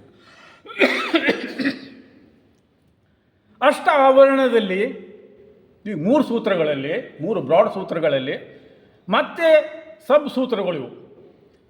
ಅಷ್ಟ ಆವರಣವನ್ನು ನೋಡುವ ನಾವು ಆರಂಭದಲ್ಲಿ. ಅಷ್ಟ ಆವರಣದಲ್ಲಿ ಗುರು, ಲಿಂಗ, ಜಂಗಮ, ವಿಭೂತಿ, ರುದ್ರಾಕ್ಷಿ, ಮಂತ್ರ, ಪಾದೋದಕ. Very good. ಪ್ರಸಾದ ತಿಳ್ಕೊಂಡಿದ್ರಿ ನೀವು, ಸ್ವಲ್ಪ ನೋಡ್ಕೊಂಡಿದ್ರಲ್ಲ. ಇವು 8 ಇದ್ದಾವೆ. ನಾವು ಈ 8 ಆವರಣದಲ್ಲಿ ಬದುಕಬೇಕು. 8 ಆವರಣದಲ್ಲಿ ಬದುಕಬೇಕು. ಇವುಗಳಲ್ಲಿ ಉಪಾಧಿಕ ಅಷ್ಟಾವರಣಗಳು ಮತ್ತು ನಿರುಪಾಧಿಕ ಅಷ್ಟಾವರಣಗಳು ಅಂತ ಇದ್ದಾವೆ. ಜಾಗತಿಕವಾಗಿ ಒಂದು ದೈಹಿಕವಾಗಿ ನಾವು ಪ್ರಕೃತಿ ದತ್ತವಾಗಿ ನೋಡುವಂಥ ಅಷ್ಟಾವರಣಗಳು, ಪ್ರಕೃತಿ ದತ್ತವಲ್ಲದೆ ಆನಂದಿಸುವಂಥ ಅಷ್ಟಾವರಣಗಳು ಅವು 8. ಉಪಾಧಿಕ ಮತ್ತು ನಿರುಪಾಧಿಕ. ಈ ಉಪಾಧಿಕ ಅಷ್ಟಾವರಣಗಳಲ್ಲಿ ಗುರು, ಮೊಟ್ಟ ಮೊದಲನೇ ಗುರು ಯಾರು? ತಾಯಿ. ಜನ್ಮ ನೀಡಿದ ತಾಯಿನೇ ನಮ್ಮ ಮೊಟ್ಟ ಮೊದಲನೇ ಗುರು. ನಂತರ ತಂದೆ, ನಂತರ ಹಿರಿಯರು, ಕುಟುಂಬಸ್ಥರು, ಹಿರಿಯರು, ಹೀಗಾಗ್ತಾರೆ. ಮೊಟ್ಟ ಮೊದಲನೇ ಗುರುನೇ ಹಡೆದ ತಾಯಿ, ಮರತಾಯಿ ಅಲ್ಲ. ಹಡೆದ ತಾಯಿ ನಮ್ಮ ಮೊಟ್ಟ ಮೊದಲನೇ ಗುರು, ತಂದೆ ಅಲ್ಲ. ತಂದೆ ಗುರು ಅಲ್ಲ, ನಂತರ ತಂದೆ ಗುರು. ಯಾಕೆ? ತಾಯಿ ಹೇಳಿದ ನಂತರ ತಂದೆ ಗುರು ಆಗ್ತಾನೆ. ಸೊ ಇದು ಉಪಾಧಿಕ ಗುರು. ಇನ್ನು ಗುರು ಯಾವುದು? ನಿರುಪಾಧಿಕ ಅರು. ನಮ್ಮ ಅರುವೇ ಗುರು. ಆ ಅರುನೇ ಗುರು ಆಗ್ತದೆ. ಸೊ ಅಂಥ ಅರುವನ್ನು ಬೆಳೆಸ್ಕೋಬೇಕು ನಾವು. ಅಂಥ ಅರುವನ್ನು ಬೆಳೆಸ್ಕೋಬೇಕಾದ್ರೆ ಅಲ್ಲಿ ಲಿಂಗ ಚೈತನ್ಯ ಬೇಕು. ಆ ಒಂದು ಭಾವನೆ ಬೇಕು ನಮ್ಮಲ್ಲಿ. ಆ ಭಾವನೆ ಇರಲೋದ್ರೆ ಅದೊಂದು ಕಲ್ಲು ಥರ. ಎಷ್ಟು ಮಾಡಿದ್ರು ಅವನಿಗೆ ತೆಲಿಗೆ ಹತ್ತಲ್ದ್ರಿ ಅಂತೇವಲ್ಲ, ಅರುನೇ ಇಲ್ಲರಿ ಅಂತೀವಿ. ಸೊ ಅಂಥ ಒಂದು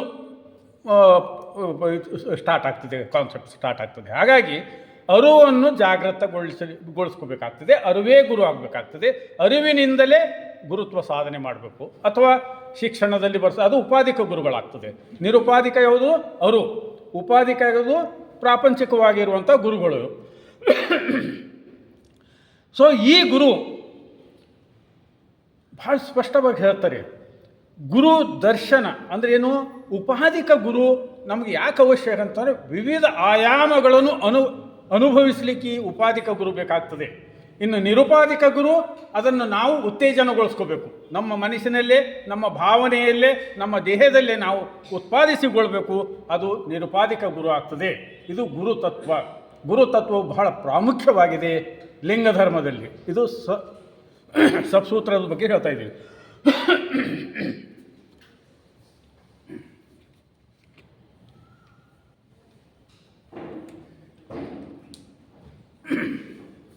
ಇನ್ನು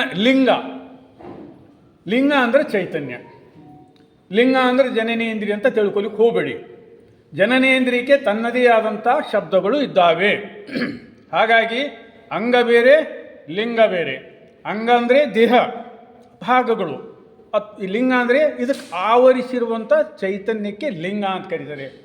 ಚೈತನ್ಯ ಹೊರಗೂ ಇಲ್ಲ, ಚೈತನ್ಯ ಒಳಗೂ ಇಲ್ಲ. ನೆನ್ಪಿಟ್ಕೊಡ್ರಿ. ಭಾಳಷ್ಟು ಜನರು ಅಂತಾರೆ ಚೈತನ್ಯ ಅಂತರಂಗದಲ್ಲಿಲ್ಲ. ಚೈತನ್ಯ ಅಂತರಂಗದಲ್ಲೂ ಇಲ್ಲ, ಚೈತನ್ಯ ಬಹಿರಂಗದಲ್ಲೂ ಇಲ್ಲ. ಚೈತನ್ಯ ಆವರಿಸಿಕೊಂಡಿದೆ. ಅಣುರೇಣು ತೃಣಕಾಷ್ಟದ ನಮ್ಮ ದೇಹದಲ್ಲಿ, ನಮ್ಮ ದೇಹವು ಕೋಟ್ಯಾನುಕೋಟಿ ಅಣುಗಳಿಂದ ಮಾಡಲ್ಪಟ್ಟಿದೆ. ಈ ಅಣುಗಳಿಗೆ ಅದು ಆವರಿಸಿದೆ ಚೈತನ್ಯ. ನೆನ್ಪಿಟ್ಕೊಳ್ಳಿ. ಅದು ಹೊರಗೋದು ಅಂತ ಹೇಳಲಿಕ್ಕಾಗಲ್ಲ, ಒಳಗೋದು ಅಂತ ಹೇಳಲಿಕ್ಕಾಗಲ್ಲ, ಆವರಿಸಿಕೊಂಡಿದೆ ಚೈತನ್ಯ. ಲಿಂಗ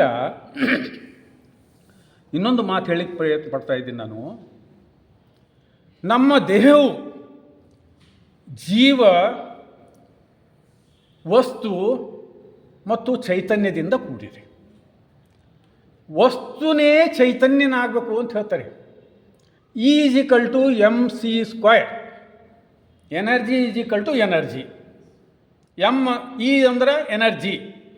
ಐನ್ಸ್ಟೈನ್ ಸೂತ್ರದ ಬಗ್ಗೆ ಹೇಳ್ತಾ ಇದ್ದೀನಿ ನಾನು. E ಅಂದರೆ ಎನರ್ಜಿ, = mc². m ಅಂದರೆ mass of the particle, c ಅಂದರೆ velocity of light. So mass of the particle, velocity of the light ಎರಡೂ ಸೇರಿ ಶಕ್ತಿ ಆಗ್ತದೆ. ಆ ಶಕ್ತಿನೇ ವಸ್ತು. ಇಲ್ಲಿ ಮಾಸ್ ಅಂದ್ರೇನು? ವಸ್ತು. ಆ ಏನು ದ್ರವ್ಯರಾಶಿ ಇದೆಯಲ್ಲ, ದ್ರವ್ಯರಾಶಿನೇ ಶಕ್ತಿಯಾಗಿ ಪರಿವರ್ತನೆ ಹೊಂದುತ್ತದೆ ಅಂತ 12ನೇ ಶತಮಾನದಲ್ಲಿ ಹೇಳಿದರೆ ಅಲ್ಲಮ ಪ್ರಭುದೇವರು. ಬ ಎಂಬಲ್ಲಿ ಎನ್ನ ಭವಹರಿತು, ಸ ಎಂಬಲ್ಲಿ ಸರ್ವಜ್ಞಾನಿಯಾದೇನು, ವ ಎಂದು ವಚಿಸುವಡೆ ವಸ್ತು ಚೈತನ್ಯಾತ್ಮಕನಾದೇನಯ್ಯ ಇಂತಪ್ಪ ಅಂಥೇಳಿ ಗುಹೇಶ್ವರ ಅಂಥೇಳಿ ಅವರು ಅಂಕಿತನಾಮ. ವಸ್ತುನೇ ಚೈತನ್ಯ ಆಗ್ತದಂತ 12ನೇ ಶತಮಾನದಲ್ಲಿ ಹೇಳಿದ್ದಾರೆ ಇವರು. ಅದನ್ನು 19ನೇ ಶತಮಾನದ ಐನ್ಸ್ಟೈನ್ E = mc² ಅಂತ ಸೂತ್ರೀಕರಿಸಿ ಅದನ್ನು ಸೂತ್ರ ರೂಪದಲ್ಲಿ ತಂದು ಅಟಮ್ ಬಾಂಬ್ ತಯಾರಿಕೆಯಲ್ಲಿ ಉಪಯೋಗಿಸುವಂಥ ಒಂದು ಸೂತ್ರ ಅದು. ಅದನ್ನು ಹೇಳಿ ಅವನು ನೊಬೆಲ್ ಪ್ರೈಸ್ ಸಿಕ್ಕಿರ್ತದೆ. ಅದೇ ಮಾತು, ವಸ್ತು ಚೈತನ್ಯಾತ್ಮಕನಾದೇನಯ್ಯ ಅಂತ 12ನೇ ಶತಮಾನದಲ್ಲಿ ಹೇಳಿದಂಥ ಅಲ್ಲಂ ಪ್ರಭುವರ ಮಾತು 19ನೇ ಶತಮಾನದಲ್ಲಿ ಕಾರ್ಯರೂಪಕ್ಕೆ ಬಂದು ಅದು ಜನರಿಗೆ ಗೊತ್ತಾಗಿದೆ. ಸೊ ಹಾಗಾಗಿ ಈ ಒಂದು ಚೈತನ್ಯ ಇದೆಯಲ್ಲ, ವಸ್ತು ಮತ್ತು ವಸ್ತುವಿಗೆ ಪರಿಮಾಣಗಳಿದ್ದಾವೆ. ಪರಿಮಾಣ ಅಂದ್ರೇನು? ಉದ್ದ, ಅಗಲ, ಎತ್ತರ, ಕೆಳಗೆ, ಭಾರ, ಹಗುರ, ಇಂಥವಕ್ಕೆಲ್ಲ ಪರಿಮಾಣ ಅಂತಾರೆ. ಅದು ವಸ್ತುವಿಗಿದೆ. ಆದರೆ ಚೈತನ್ಯಕ್ಕೆ ಪರಿಮಾಣಗಳಿಲ್ಲ. ಇದು ಭಾಳ ಇಂಪಾರ್ಟೆಂಟ್ ಮಾತು ಹೇಳ್ತಾ ಇದ್ದೀನಿ. ಚೈತನ್ಯಕ್ಕೆ ಪರಿಮಾಣಗಳಿಲ್ಲ. ಅದಕ್ಕೆ ಚೈತನ್ಯ ಉದ್ದಿದೆ, ಚೈತನ್ಯ ಅಗಲವಾಗಿದೆ, ಚೈತನ್ಯ ಭಾಳ ಭಾರ ಇದೆ, ಚೈತನ್ಯ ಭಾಳ ಹಗುರ ಇದೆ, ಚೈತನ್ಯ ಎಷ್ಟು ಎತ್ತರ ಇಲ್ಲ, ಅದಕ್ಕೆ ಯಾವುದೂ ಇಲ್ಲ. ಭಾಳ ಸೋಜಿಗವಾದಂಥ ಆಯಾಮ ಅದು ಚೈತನ್ಯ ಅನ್ನೋದು. ಆ ಚೈತನ್ಯ ನಮ್ಮ ದೇಹವನ್ನು ಆವರಿಸಿದೆ. ಯಾವಾಗ ರೂಪ ತಾಳ್ತದಲ್ಲ, ರೂಪ ತಾಳಿದ ನಂತರ ಆ ಚೈತನ್ಯ ಆವರಿಸ್ತದೆ. ರೂಪ ತಾಳೋದು 6ನೇ ತಿಂಗಳಿನಲ್ಲಿ ತಾಯಿಯ ಗರ್ಭದಲ್ಲಿದ್ದಾಗ. ಈ ಒಂದು ಪಿಂಡ ಇದೆಯಲ್ಲ, ಪಿಂಡೋತ್ಪತ್ತಿಯ 6ನೇ ತಿಂಗಳಲ್ಲಿ ಚೈತನ್ಯದ ಪ್ರವೇಶ ಆಗ್ತದೆ. ಚೈತನ್ಯದ ರೂಪ ತಾಳ್ಲಿಕ್ಕೆ ಸ್ಟಾರ್ಟ್ ಆದಾಗ ಚೈತನ್ಯ ಸೇರಿಕೊಳ್ತದೆ. 7ನೇ ತಿಂಗಳಲ್ಲಿ ಹುಟ್ಟಿದಂಥ ಮಗು ಬದುಕ್ತದೆ. 6ನೇ ತಿಂಗಳಲ್ಲಿ ಹುಟ್ಟಿದಂಥ ಮಗು ಬದುಕುವುದಿಲ್ಲ. ಇದು ವೈಜ್ಞಾನಿಕವಾಗಿ ಸಿದ್ಧ ಆಗಿದ್ದು ಮಾತು ಹೇಳ್ತಾ ಇದ್ದೀನಿ. ಇದು 12ನೇ ಶತಮಾನದಲ್ಲಿ ಹೇಳಿದ್ದಾರೆ. ಸೊ ಈ ಒಂದು ಪರಿಮಾಣಗಳಿಲ್ಲದ ಚೈತನ್ಯ, ಲೀಕಾರವೇ ಶೂನ್ಯ, ಬಿಂದುವೇ ಲೀಲೆ, ಗಕಾರವೇ ಚಿತ್ತ ಏನಿದೆ ಇದು, ಈ ಒಂದು ಚೈತನ್ಯ ಅಂಗದೊಂದಿಗೆ ಸಮ್ಮಿಳನ ಹೊಂದಿ ಈ ಅಂಗಕ್ಕೆ ಏನು ಮಾಡ್ತದಂದರೆ ಪರಿಶುದ್ಧಗೊಳಿಸಲಿಕ್ಕೆ ಪ್ರಾರಂಭ ಮಾಡ್ತದೆ. ಅದು ಪರಿಶುದ್ಧಗೊಳಿಸ್ತದೆ. ನಾವು ಅಂಗಭಾವದಲ್ಲೇ ಇದ್ದಾಗ ಅದು ಲಿಂಗ ಏನೂ ಮಾಡುವುದಿಲ್ಲ. ಅಂಗಭಾವದಲ್ಲೇ ಉಳಿದೋಗ್ತದೆ. ಅದೇ ಕುಡಿಯೋದು, ಅದೇ ತಿನ್ನೋದು, ಅದೇ ಓಡಾಡೋದು, ಮೌಜ್ ಮಸ್ತಿ ಅದು ಮಾಡೋದು, ಅದರಲ್ಲೇ ಕಾಲ ಕಳೆದೋಗ್ತದೆ. ಅದ್ರ ಬಗ್ಗೆ ಕಲ್ಪನೆಯೇ ಬರುವುದಿಲ್ಲ. ಅದಕ್ಕೆ ನಾವು ಲಿಂಗದ ಬಗ್ಗೆ ಕಲ್ಪನೆಯನ್ನು ಪಡಿಬೇಕು. ಲಿಂಗ ಅಂದ್ರೇನು? ಚೈತನ್ಯ. ಲಿಂಗ ಅಂದ್ರೇನು? ಆತ್ಮ ಅಂತವ್ರು ಕರೀರಿ. ಅದು ಒಂದು ಇದ್ರ ಕರಳು ವರ್ಡಲ್ಲಿ ಆತ್ಮ ಅಂತ ಹೇಳ್ಬೋದು. ಲಿಂಗ ಅಂದರೆ ಆತ್ಮ. ಸೊ ಈ ಒಂದು ಆತ್ಮದ ಬಗ್ಗೆನೇ ನಾವು ಯೋಚನೆ ಮಾಡುವುದಿಲ್ಲ. ಕೇವಲ ಅಂಗದ ಬಗ್ಗೆನೇ ಯೋಚನೆ ಮಾಡಿ ಅದಕ್ಕೆ ಬಟ್ಟೆ ಹಾಕಿ ತೊಡಿಸಿ ಮಾಡಿ ಅದಕ್ಕೆ ಸುಂದರಗೊಳಿಸಿ ಒಯ್ದು ಆಮೇಲೆ ಮಣ್ಣಗರ ಇಡ್ತೇವೆ, ಸುಡ್ಲಕರ ಸುಡ್ತೇವೆ. ಈ ಥರ ಆಗ್ತಾಯಿದೆ. ಅದು ಆಗಬಾರ್ದು. ಮಾಂಸಪಿಂಡವು ಹೋಗಿ ಮಂತ್ರಪಿಂಡವಾಗಬೇಕು. ಮಂತ್ರಪಿಂಡ ಹೋಗಿ ಪ್ರಸಾದ ಕಾಯ ಆಗಬೇಕದು. ಕಾಯ ಬೇರೆ, ದೇಹ ಬೇರೆ. ಕಾಯ ಬೇರೆ, ದೇಹ ಬೇರೆ. ಸನ್ಯಾಸಿ ಬೇರೆ, ಜಂಗಮ ಬೇರೆ. ಕೆಲಸ ಬೇರೆ, ಕಾಯಕ ಬೇರೆ. ಸೊ ಅನೇಕ ವರ್ಡ್ಗಳು ನಾವು ಸರಿಯಾಗಿ ಶಬ್ದಯುಕ್ತವಾಗಿ ತಿಳ್ಕೋಬೇಕು. ಸೊ ಹಾಗಾಗಿ ಇಲ್ಲಿ ಲಿಕಾರವೇ ಶೂನ್ಯ, ಬಿಂದುವೇ ಲೀಲೆ, ಗಕಾರವೇ ಚಿತ್, ಇದೇನು ಚೈತನ್ಯ ಇದೆಯಲ್ಲ, ಇದಕ್ಕೆ ಪರಿಮಾಣಗಳಿಲ್ಲ. ಇದು ಚೈತನ್ಯ. ಇದು ಮೊದಲು ಇತ್ತು, ಈಗೂ ಇದೆ, ಮುಂದೆಯೂ ಇರ್ತದೆ. ಆದರೆ ಇದೇನು ವಸ್ತು ಇದೆಯಲ್ಲ, ದೇಹ ಇದೆಯಲ್ಲ, ಇದು ಬದಲಾವಣೆಗೆ ಒಳಗಾಗ್ತದೆ. ಇದು ಬದಲಾವಣೆಗೆ ಒಳಗಾಗ್ತದೆ. ಈ ಜನ್ಮದಲ್ಲಿ ನಾವೇನು ಮಾಡ್ತಾ ಇದ್ದೀವಲ್ಲ, ಆ ಫಲ ಅದಕ್ಕೆ ಮೆತ್ಕೊಂಡಿರ್ತದೆ ಆತ್ಮಕ್ಕೆ. ಅದನ್ನೇ ಮುಂದಿನ ಫಲದಲ್ಲಿ ನಾವು ಅನುಭವಿಸಬೇಕಾಗ್ತದೆ. ನಾನು ಯಾಕೆ ಹೀಗಿದ್ದೀನಿ, ಬೇರೆಯವ್ರು ಯಾಕೆ ಹಾಗಾದಾರ ಅಂತ ಏನು ನಾವು ಮಾತಾಡ್ತೀವಲ್ಲ, ಅದು ಅದರದಿಂದೆ. ಅವಳು ಕೆಂಚಗಿದ್ದಾಳೆ, ಇವಳು ಕಪ್ಪಗಿದ್ದಾಳೆ, ಅವಳು ಹುಷಾರಿದ್ದಾಳೆ, ಇವಳು ದಡ್ಡಿದ್ದಾಳೆ. ಯಾಕಂದರೆ ಇದ್ರದಿಂದ, ಮತ್ತೊಂದು ಏನಲ್ಲ. ನೀವೆಲ್ಲ ಮಾಡಿದ್ದು ನಿಮ್ಮ ಪ್ರಾರಬ್ಧದಿಂದ, ಇವೆಲ್ಲ ಅನುಭವಿಸೋದ್ರಿಂದ ನಿಮ್ಮ ದೇಹ ಮತ್ತು ಅಂಗದೊಂದಿಗೆ ಯಾವ ರೀತಿ ಸಮ್ಮಿಳಿತ ಮಾಡ್ಕೊಂಡು ಯಾವ ರೀತಿ ಪ್ರಜ್ವಲನಗೊಳಿಸಲಿಲ್ಲ ಅಂತಂದ್ರೆ ಈ ಥರ ಕಂಡು ಬರ್ತದೆ. ಸರಿ ಸಮಾಜದಲ್ಲಿ ಇದ್ರದಿಂದೇ ಗೊಂದಲಗಳು ಸ್ಟಾರ್ಟ್ ಆಗಿರೋದು. ನಮ್ಗೆ ಅದು ಬೇಕು, ನಮಗೆ ಇದು ಬೇಕು. ಯಾಕೆ ಬೇಕಂತಂಬುದು ನಾವು ಅರ್ಥ ಮಾಡ್ಕೋತಾ ಇಲ್ಲ. ನಾವು ಸರಿಯಾಗಿ ಈ ಬದುಕನ್ನು ಸರಿಯಾಗಿ ತಿಳ್ಕೊಂಡಿದ್ದರೆ ಅದೇನು ಸಮಸ್ಯೆ ಬರ್ತಿದ್ದಿಲ್ಲ. ಇನ್ನು ಮೂರನೇದು ಜಂಗಮ. ಅಷ್ಟಾವರಣದಲ್ಲಿ ಗುರು, ಲಿಂಗ, ಜಂಗಮ, ವಿಭೂತಿ, ರುದ್ರಾಕ್ಷಿ, ಮಂತ್ರ, ಪಾದೋದಕ, ಪ್ರಸಾದ, ಇವು 8 ಆವರಣಗಳ ಬಗ್ಗೆ ಹೇಳಿದೆ. ಇನ್ನು ಮೂರನೇದು ಜಂಗಮ. ಜಂಗಮ ಅಂದ್ರೇನು? ಚಲನಶೀಲತೆ ಉಳ್ಳದ್ದು. ಜಂಗಮ ಅಂದ್ರೇನು? ಚಲನಶೀಲತೆ ಉಳ್ಳದ್ದು. ಒಂದು ಕಡೆ ಕೂತಿದ್ದು ಕೆಟ್ಟ ಹೋಗ್ತದೆ, ನಿಂತ ನೀರು ಕೆಡುತ್ತದೆ, ವಾಸನೆ ಬರ್ತದೆ, ಹರಿಯುವ ನೀರು ಕುಡಿಲಿಕ್ಕೆ ಯೋಗ್ಯ ಇರ್ತದೆ. ಸೊ ಯಾವುದೂ ಚಲನಶೀಲತೆ ಇರ್ತೀವೋ, ಇಡೀ ಪ್ರಪಂಚದ, ಇಡೀ ಬ್ರಹ್ಮಾಂಡದಲ್ಲಿ ಪ್ರತಿಯೊಂದು ಚರಾಚರವು ಚಲನೆಯಲ್ಲಿದೆ. ಸೂರ್ಯನೂ ಕೂಡ ಚಲನೆಯಲ್ಲಿದ್ದಾನೆ. ನೆನ್ಪಿಟ್ಕೊಳ್ಳಿ, ಸೂರ್ಯ ಒಂದು ಕಡೆ ನಿಂತಾನ, ಭೂಮಿ ಮಾತ್ರ ತಿರುಗ್ತಾ ಇದೆ ಅಂತ ಇಲ್ಲ. ಸೂರ್ಯನೂ ತಿರುಗ್ತಾ ಇದ್ದಾನೆ. ಅವನು ಆಕಾಶ ಗಂಗೆಯನ್ನು ಸುತ್ತಾಕ್ತಾ ಇದ್ದಾನೆ. ಭೂಮಿ ಸೂರ್ಯನನ್ನು ಸುತ್ತಾಕಿದ್ದರೆ, ಚಂದ್ರ ಭೂಮಿಯನ್ನು ಸುತ್ತಾಕಿದ್ದರೆ, ಸೂರ್ಯ ಆಕಾಶ ಗಂಗೆಯನ್ನು ಸುತ್ತಾಕ್ತಾ ಇದ್ದಾನೆ. ಆಕಾಶ ಗಂಗೆಯು ನಿಂತಿಲ್ಲ, ಅದು ಇಡೀ ವಿಶ್ವವನ್ನು ಸುತ್ತಾಕ್ತಾ ಇದೆ. ಚಲನಶೀಲತೆ ಉಳ್ಳೋದಕ್ಕೆ ಜಂಗಮ ಅಂತ ಕರೀತಾರೆ. ಈಗ ಒಂದು ಉದಾಹರಣೆ, ಒಂದು ಸಣ್ಣದು ಇದು. ನಮ್ಮ ದೇಹದಲ್ಲಿ ಯಾವುದು ಚಲನಶೀಲತೆ ನಿಮ್ಮ ಅನುಭವಕ್ಕೆ ಬಂದಿದೆ? ಯಾವುದು ಚಲನಶೀಲತೆ? ಸುಮ್ಮನೆ ಜನರಲ್ಲಾಗಿ ಕೇಳ್ತಾ ಇದ್ದೀನಿ. ನಮ್ಮ ಉಸಿರಾಟವು ಚಲನಶೀಲತೆಗೆ ಒಳಗಾಗಿದೆ. ಹೌದು ತಾನೆ? ಉಸಿರಾಟ ಆಡೋದಂತೂ ರಕ್ತ ಹರಿತಾ ಇದೆ, ಗೊತ್ತಾಗ್ತಾ ಇಲ್ಲ. ಗೊತ್ತಾಯ್ತಲ್ಲ? ನೀರು ಕುಡಿತಾ ಇದ್ದೆವು, ಊಟ ಮಾಡ್ತಾ ಇದ್ದೀವಿ, ಅದು ಏನು ಒಳಗಡೆ ಆಗ್ತಾ ಇದೆ ಎಂಬುದು ಗೊತ್ತಿಲ್ಲ. ಆದರೆ ಏನು ಗೊತ್ತಿದೆ? ಶ್ವಾಸೋಚ್ಛ್ವಾಸ ಗೊತ್ತಿದೆ. ಶ್ವಾಸೋಚ್ಛ್ವಾಸ ಮೂಗು ಬಂದಿಟ್ರೆ ನೋಡೋಣ, ಶ್ವಾಸೋಚ್ಛ್ವಾಸ ಗೊತ್ತಾಗ್ತದೆ ನಮ್ಗೆ ಮಾಡ್ತಾಯಿದ್ದೀವಿ ಅಂತ. ಆ ಶ್ವಾಸೋಚ್ಛ್ವಾಸಕ್ಕೆ ಜಂಗಮ ಅಂತ ಕೂಡ ಕರೆದರು, ಅದಕ್ಕೆ ಪ್ರಾಣ ಅಂತ ಕರೆದರು ನಮ್ಮಲ್ಲಿ. ಅದಕ್ಕೆ ಲಿಂಗದಲ್ಲಿ 3 ವಿಧಗಳಿದ್ದಾವೆ. ಒಂದು ಕರಲಿಂಗ, ಇಷ್ಟಲಿಂಗ, ಪ್ರಾಣಲಿಂಗ, ಭಾವಲಿಂಗ. ಇಷ್ಟವಾಗಿ ನಾವು ಆ ಲಿಂಗ ಇದೆ ಎಂಬ ಕಲ್ಪನೆಯಲ್ಲಿ ಒಂದು ಸಾಧನೆಯನ್ನು ಕೈಯಲ್ಲಿಟ್ಟುಕೊಂಡು ಧ್ಯಾನ ಮಾಡೋದಲ್ಲ. ನಮ್ಮಲ್ಲಿ ಲಿಂಗ ಧರ್ಮದಲ್ಲಿ ಧ್ಯಾನ ಇಲ್ಲ, ಆರಾಧನೆ ಇಲ್ಲ, ಪೂಜೆ ಇಲ್ಲ, ಪ್ರಾರ್ಥನೆ ಇಲ್ಲ. ಲಿಂಗ ಧರ್ಮದಲ್ಲಿ ನಿರೀಕ್ಷೆ ಇದೆ, ಆತ್ಮಶೋಧನೆ ಇದೆ ಅಷ್ಟೇ. ನಾವು ಯಾರ್ದು ಪೂಜೆ ಮಾಡಲ್ಲ, ಯಾರ್ದು ಆರಾಧನೆ ಮಾಡಲ್ಲ, ಯಾರ್ದು ಧ್ಯಾನ ಮಾಡಲ್ಲ,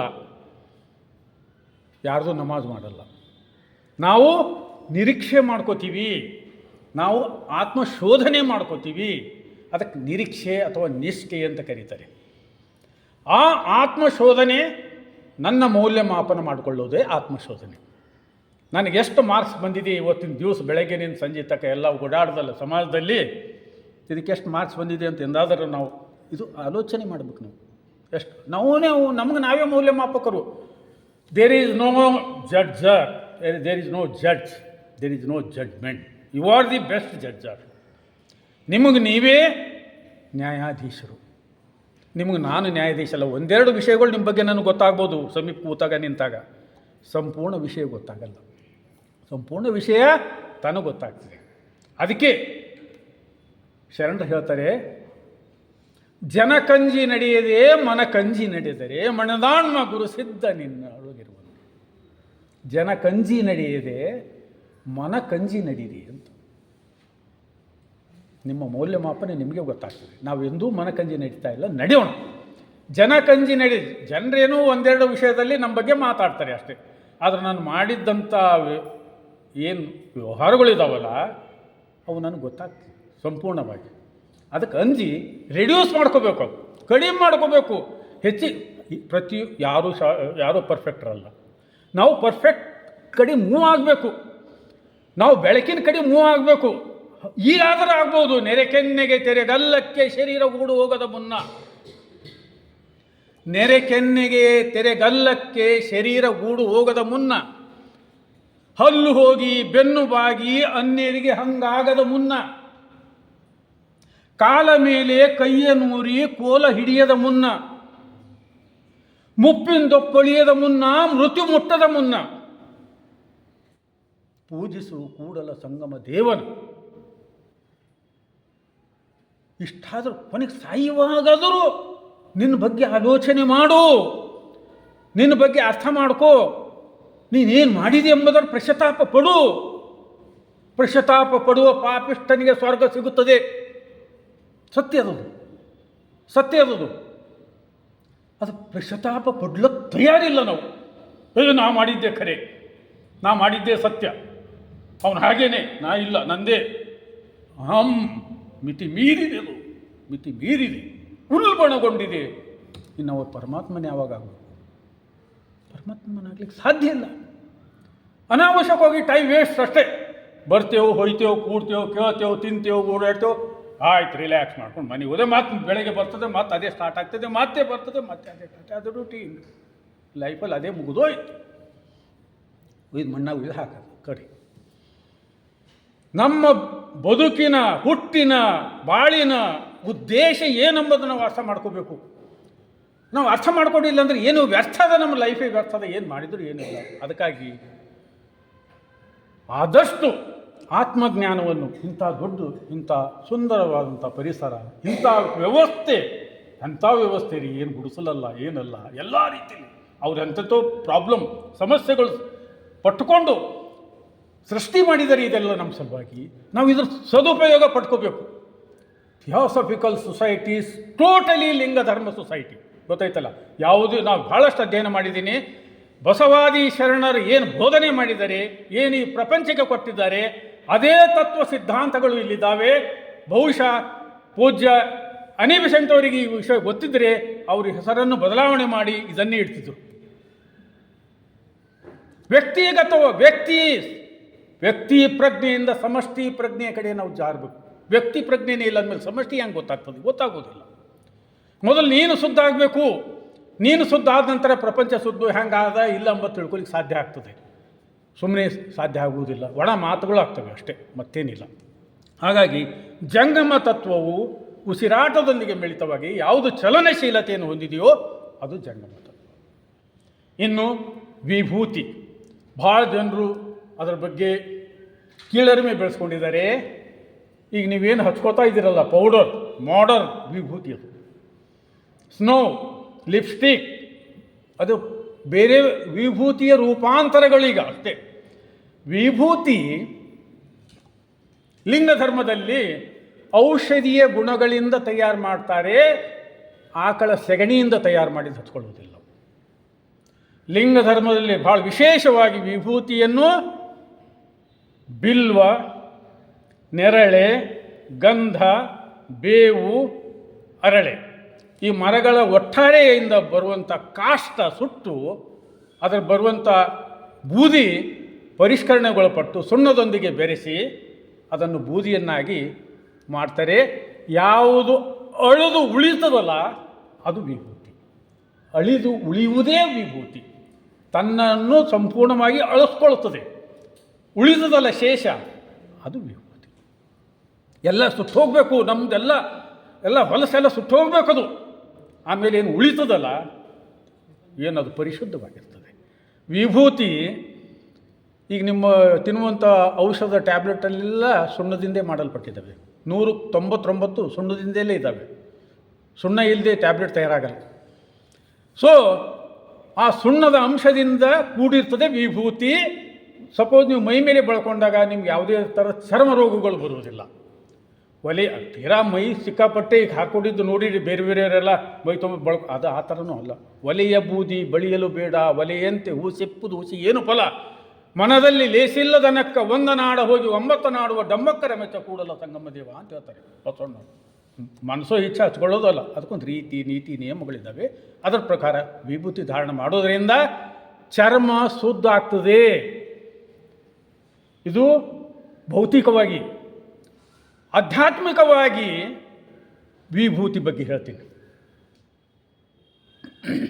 ವಿಭೂತಿ ಯಾವ ಬಣ್ಣ ಇರ್ತದೆ?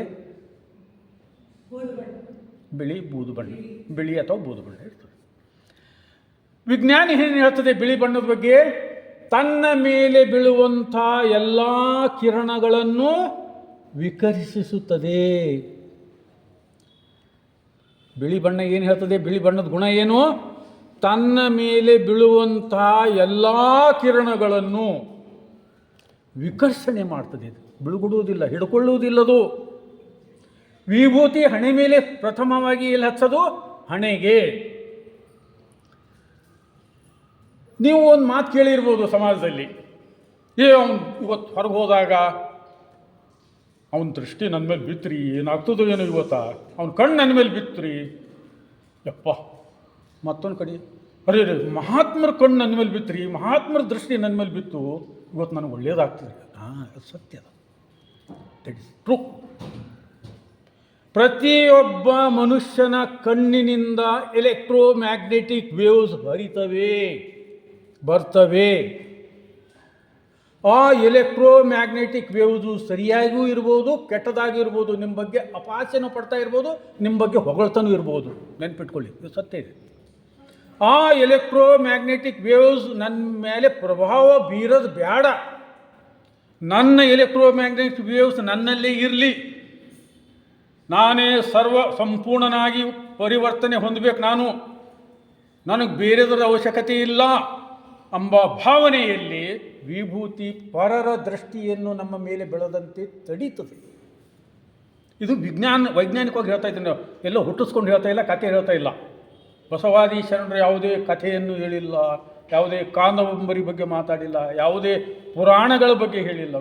ನಥಿಂಗ್. ವೈಜ್ಞಾನಿಕವಾದ ಏನು ಸತ್ಯಗಳಿದ್ದಾವೆ ಆ ಸತ್ಯಗಳ ಬಗ್ಗೆ ಮಾತ್ರ ವಿಶ್ಲೇಷಣೆ ಮಾಡಿದ್ದಾರೆ. ಜಗತ್ತಿಗೆ ಕೊಟ್ಟಿದ್ದಾರೆ, ನೀವು ಇದನ್ನು ಕಲೀರಿ ಅಂತ ಹೇಳಿದ್ದಾರೆ.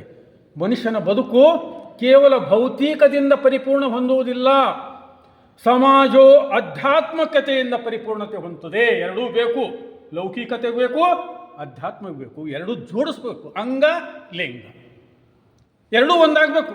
ಒಂದಾದರೆ ಪರಿಪೂರ್ಣತೆ ಆಗ್ತದೆ. ಕೇವಲ ಅಂಗ ಒಂದೇ ಇದ್ದು ಲಿಂಗ ಬೇಡ ಅಂದ್ರೆ ಅದಲ್ಲೇ ಕೊಳತು ಹೋಗ್ತದೆ. ಅಂಗ ಲಿಂಗ ಇಲ್ಲದೆ ಬೆಳೆಯಲಿಕ್ಕೆ ಸಾಧ್ಯ ಇಲ್ಲ.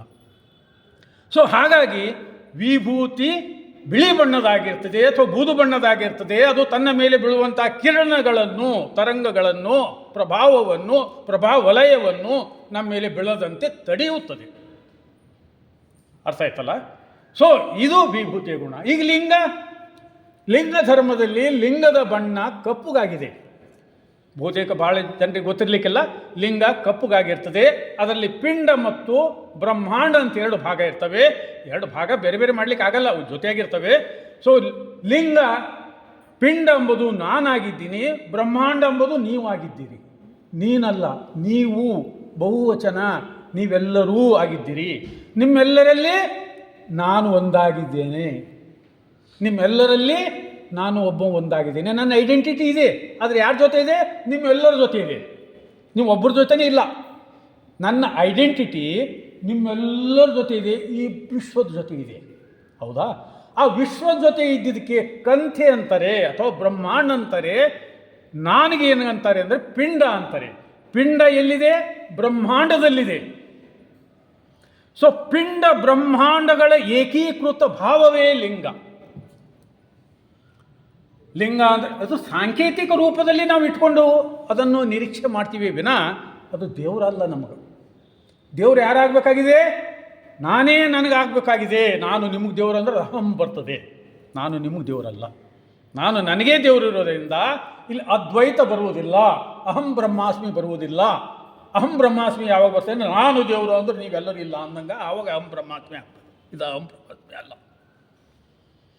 ಸೊ ಹಾಗಾಗಿ ಪಿಂಡ ಬ್ರಹ್ಮಾಂಡಗಳು ಏಕೀಕೃತಗೊಂಡು ಇರುವಂಥ ಒಂದು ಸಾಧನಕ್ಕೆ ಕರಲಿಂಗ ಅಂತ ಕರೀತಾರೆ. ಅದರ ಆಕಾರವು ಗೋಲಾಕಾರವಾಗಿದೆ. ನಿಮ್ಗೆ ವಿಶ್ವ ಹೆಂಗೆ ಕಾಣಿಸ್ತಾ ಇದೆ? ಗೋಲಾಕಾರ ಕಾಣಿಸ್ತಾ ಇದೆ. ಆ ಗೋಲಾಕಾರದ ಸಾಂಕೇತಿಕ ರೂಪವೇ ಲಿಂಗ. ಅದು ಕರಲಿಂಗ ಅಂತ ಕರೀತಾರೆ. ಕರಲಿಂಗ ಅಂತ ಯಾಕೆ ಕರೀತಾರೆ ಅಂದರೆ ಕರದ ಮೇಲೆ ಇಟ್ಟುಕೊಂಡು ಮಾಡುವಂಥ ನಿರೀಕ್ಷೆಗಾಗಿ ಕರಲಿಂಗ ಅಂತ ಕರೀತಾರೆ. ಅದು ಬೇರೆ ಕಡೆ ಇಟ್ಕೊಂಡು ಮಾಡಲಿಕ್ಕೆ ಬರಲ್ಲ. ನೀವು ಕೇಳ್ಬೋದು, ನಿಮ್ಮಲ್ಲಿ ಒಂದು ಪ್ರಶ್ನೆ ಬರ್ಬೋದು, ಯಾಕ್ರಿ ಲಿಂಗ ಕೈಯಲ್ಲಿ ಯಾಕೆ ಇಟ್ಕೋಬೋದು, ತಲೆ ಮೇಲೆ ಇಟ್ಕೋಬೋದಲ್ಲ ಅಂತ. ಹೌದು, ಒಳ್ಳೆ ಪ್ರಶ್ನೆ.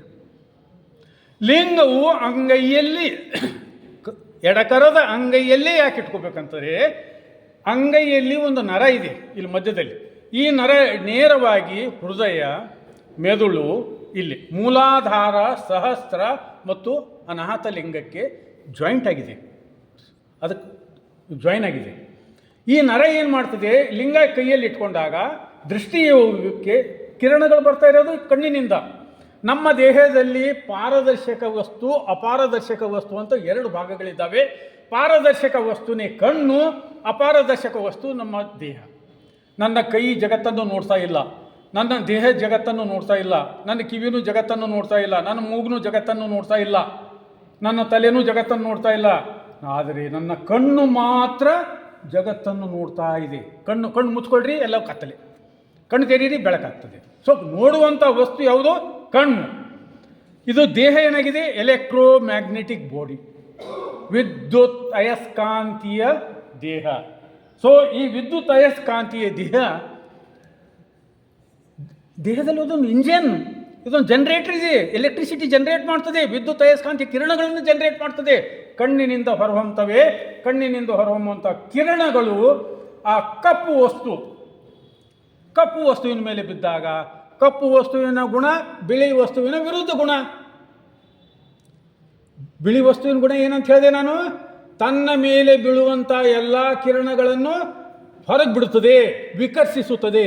ಆದರೆ ಕಪ್ಪು ಆಕರ್ಷಿಸುತ್ತದೆ. ಈ ಕಿರಣಗಳನ್ನೇನು ಹೀರ್ಕೊಳ್ತದಲ್ಲ, ನೀವು ಬೇಸಿಗೆ ದಿವಸದಲ್ಲಿ ಕಪ್ಪು ಬಟ್ಟೆ ಹಾಕೋಬಾರ್ದು ಅಂತ ಹೇಳ್ತಾರೆ, ನೆನಪಿದೆಯಾ? ಅಥವಾ ದೇವಸ್ಥಾನಗಳಲ್ಲೆಲ್ಲ ಬಿಳಿ ಪಟ್ಟಿ ಹೊಡೆದಿರ್ತಾರೆ, ಕಪ್ಪು ಪಟ್ಟಿ ಹೊಡೆದಿರುವುದಿಲ್ಲ. ಬೇಸಿಗೆ ಕಾಲದಲ್ಲಿ ನೋಡಿ, ನಡೆಯುವಾಗ ಬಿಳಿ ಪಟ್ಟಿಯನ್ನು ಹಾಕಿರ್ತಾರೆ. ಯಾಕಂದರೆ ಅದು ವಿಕರ್ಷಣೆ ಆಗಲಿ, ತಣ್ಣಗಿರಲಿ ಅಂತ. ಸೊ ಈ ಕಪ್ಪು ವಸ್ತು ಇದೇನು ಮಾಡ್ತದೆ? ಕಣ್ಣಿನಿಂದ ಬರುವಂಥ ಕಿರಣಗಳನ್ನು ಹೀರಿಕೊಳ್ಳುತ್ತದೆ. ಜಗತ್ತಿನಲ್ಲಿ, ಈ ವಿಶ್ವದಲ್ಲಿ ಕಾಸ್ಮಿಕ್ ವೇವ್ಸ್ ಅಂತಿದ್ದವೆ. ಶಕ್ತಿ ಕಣಗಳಂತ ಕರೀತಾರೆ, ವಿಸ್ಮಯ ಕಿರಣಗಳಂತ ಕರೀತಾರೆ. ಇಂಗ್ಲೀಷ್ನಲ್ಲಿ ಕಾಸ್ಮಿಕ್ ರೇಸ್ ಅಂತ ಕರೀತಾರೆ. ಆ ಕಿರಣಗಳು ಎಲ್ಲಿಂದ ಬರ್ತಾ ಇದ್ದವು ಇವತ್ತಿನವರೆಗೆ ಗೊತ್ತಿಲ್ಲ ಯಾರಿಗೂ. ವಿಜ್ಞಾನದಲ್ಲಿ ಫೇಲ್ ಆಗಿದೆ. ಇನ್ನೂವರೆಗೆ ಎಕ್ಸ್ಪೆರಿಮೆಂಟ್ ನಡೀತಾ ಇದ್ದಾವೆ.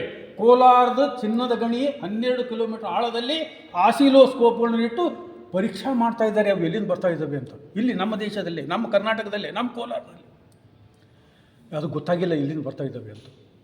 ಆ ಕಿರಣಗಳನ್ನು, ಕಣ್ಣಿನಿಂದ ಬರ್ತಾ ಇರುವಂಥ ಕಿರಣಗಳನ್ನು ಏನು ಹೀರ್ಕೊಳ್ತದೆ? ಲಿಂಗ ಹೀರ್ಕೊಳ್ತದೆ. ಕರಲಿಂಗ. ಈ ಕರದಲ್ಲಿ ಇಟ್ಕೊಂಡಿವಲ್ಲ, ಹೀರ್ಕೊಂಡಂಥ ಲಿಂಗ ಒಂದು ವಸ್ತು ಉಷ್ಣತೆಯನ್ನು ಪಡೆದಾಗ ಏನಾಗ್ತದೆ? ಬಿಸಿ ಆಗ್ತದೆ ನ್ಯಾಚುರಲಿ. ಬಿಸಿ ಆದಾಗ ಕಂಪನ, ಒಳಗಿನ ಅಣುಗಳೆಲ್ಲ ಚಲನೆಗೆ ಸ್ಟಾರ್ಟ್ ಆಗ್ತವೆ. ಅದರಿಂದ ನರ ಪ್ರಜ್ವಲನ ಹೊಂದುತ್ತದೆ, ಸಂದೇಶಗಳನ್ನು ಕಳಿಸ್ತದೆ. ನೋಡಪ್ಪ, ನೀನು ಈ ಥರ ಇದ್ದಿ, ಈ ಥರ ಆಗಬೇಕು ಅಂಥೇಳಿ ಮೆದುಳಿಗೆ ಸಂದೇಶ ಹೋಗ್ತದೆ, ಹೃದಯಕ್ಕೆ ಸಂದೇಶ ಹೋಗ್ತದೆ, ನರನಾಡಿಗಳಿಗೆಲ್ಲ ಸಂದೇಶ ಹೋಗ್ತದೆ. ಆನಂತರ ಮನುಷ್ಯ ಚೈತನ್ಯಮಯನಾಗಿ, ಜಾಗೃತನಾಗಿ ಪ್ರಜ್ಞಾ ವ್ಯವಸ್ಥೆಯನ್ನು ತಲುಪ್ತಾನೆ.